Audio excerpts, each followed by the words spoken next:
Welcome back, dear fiends of the den. I am that Rose Noir, your underground icon, back on the mic, and I have some little, I don't know, secrets coming out about the Balenciaga fashion show with Meghan Markle. So I thought this was interesting. Take it all with a grain of salt because I have absolutely no idea how true any of this is, but I did a little digging, so let's dive in.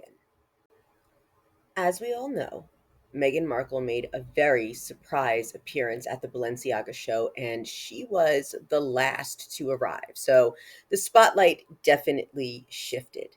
Now, the designer that she is friends with, Pier Paolo, he said that they had each other's numbers for many years. And the way she ended up at the show was just like anything else. They had texted here and there.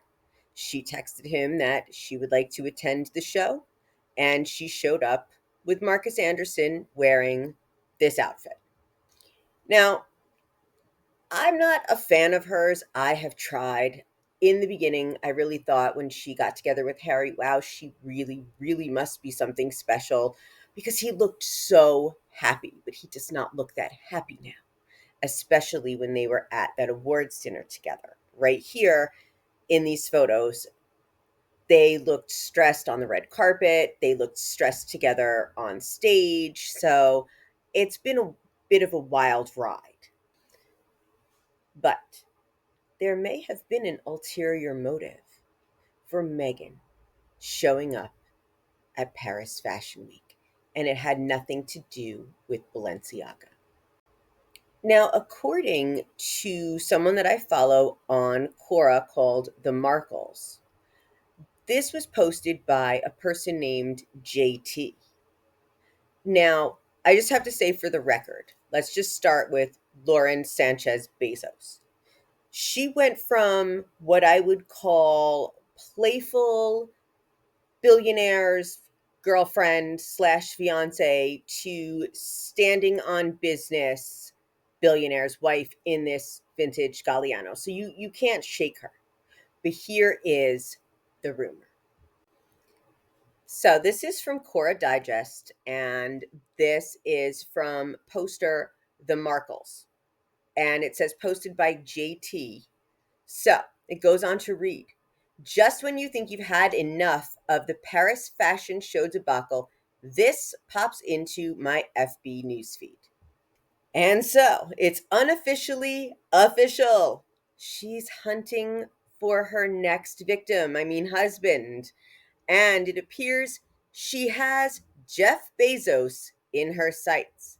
Now, this is from someone named Ratu Rara, and they wrote this in. Ooh, this is great. Listen to this. Paris Fashion Week wasn't ready for this level of billionaire drama. Now, I would not call Meghan Markle a billionaire, but she's a millionaire, which good for her. So, rumor has it Lauren Sánchez Bezos was running a covert operation not to promote Balenciaga, but to make sure Meghan Markle stayed at least a football field away from Jeff Bezos. A football field. Interesting. It all started so innocently. Jeff and Lauren were spotted hand in hand, dressed in matching gray. For Sanchez, a gray on gray look meant coveted archival Galliano pulled from the Los Angeles based collection. The 1995 ensemble consisted of a matching blazer and midi skirt. It screamed rare, refined, and ridiculously expensive. And yeah, she looked amazing. But then came Saturday. Lauren attended the Balenciaga show solo. The new Mrs. Bezos arrived early wearing a dark fur coat. And then, plot twist, Meghan Markle appeared late and immediately the spotlight shifted. The tabloids say Meghan upstaged the front row. Lauren, Anne Hathaway, and Pink Panther didn't stand a chance once Meghan made her surprise entrance. And according to Meghan's rep, she was there to support Pier Paolo Piccoli, Balenciaga's new creative director. Word on the Parisian streets? Meghan was manifesting a Bezos moment. A blind item even claimed she used her security detail to find out when Jeff was leaving his hotel, supposedly to pitch a new show idea directly to him. Because nothing says professional like ambushing a billionaire mid fashion week. Netflix checks aren't stretching quite as far these days. But here's where it gets juicy. Insiders say Lauren was not playing around, allegedly. She made it very clear Meghan was not getting anywhere near her man. One rumor even joked Bezos' security had Meghan's photo on a do not approach list. If that's true, somewhere in the Ritz, there was a guard whispering, "Target spotted, Meghan inbound." Of course, Balenciaga knew what it was doing because they always know what they were doing, and they knew what they were doing with that child exploitation ad as well. Meghan wasn't there for the fashion cred. She was there for the clicks. Balenciaga already had Nicole Kidman, Lauren Sánchez, and a front row full of A-listers. In other words, it had big names linked to the brand. What it didn't have was a headline hurricane. So invite Meghan, stir up some gossip, and watch every outlet from People to Page Six explode.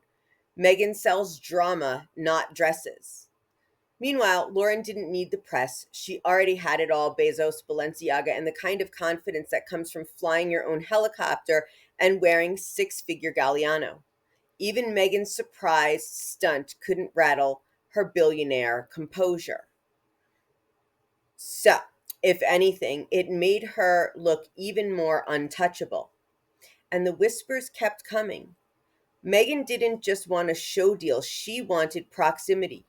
Rumor has it she's been shopping for an upgrade, aka trying to move on from Harry to a new tycoon tier.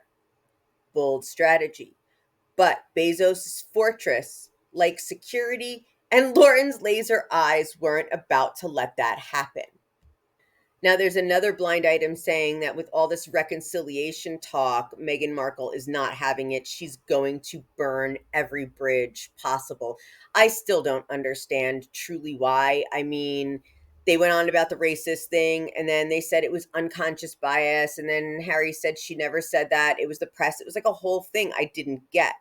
But there is another blind item about Harry and William, and it says the ginger haired one is actively trying to throw his brother under several buses and his sister in law, too, because the ginger haired one needs more of daddy's money. So he's trying to make it seem like dad and the heir don't get along because the heir won't forgive the spare.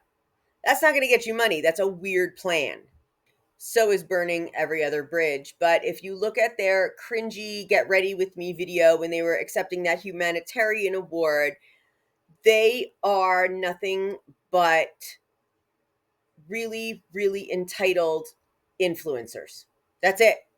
And that's what I think. And thank you for joining me in the den on this episode. I will catch you on the next one.